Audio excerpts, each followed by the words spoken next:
இல்லை ரேவதிக்கு மதுரை பண்ணுறேன். என்னது அம்மாவா? நீங்களா?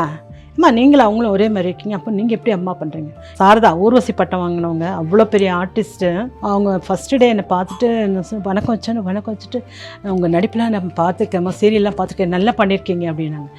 நீங்கள் பார்த்துருக்கீங்களா? நான் நிறைய பார்த்துருக்கேன், நல்லா பண்ணுறீங்க அப்படின்னாங்க. அப்புறம் நீங்கள் இந்த சின்ன வயசுலேயே வந்து மதர் கேரக்டர்லாம் பண்ணுறீங்க அப்படின்னு.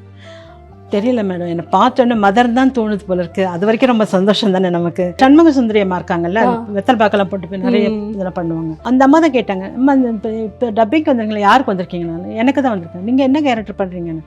இல்லை ரேவதிக்கு மதுரை பண்ணுறேன். என்னது அம்மாவா? நீங்களா? அம்மா நீங்களா? அவங்களும் ஒரே மாதிரி இருக்கீங்க, அப்போ நீங்கள் எப்படி அம்மா பண்ணுறீங்க? எனக்கு தெரியாது, கேபி சார் சொன்னார். அவர் சொல்கிறாரு நீங்கள் அம்மா கேரக்டர் பண்ணுங்கள், வேறு கேரக்டர்ஸ் எதுவும் சூட்டாக இல்லை அப்படின்னு சொன்னார். அப்புறம் அவர் சொன்னால் நம்ம ஒன்றும் சொல்ல முடியாது. நான் அவருக்கு தெரியும் எந்த கேரக்டர் எப்படி யார் பண்ணணும், எப்படி கொண்டு போகணுன்னு அவருக்கு தெரியும். ஸோ அதனால் அவர் வார்த்தைக்கு தட்டாமல் நான் பண்ணிட்டேன் அப்படின்னு.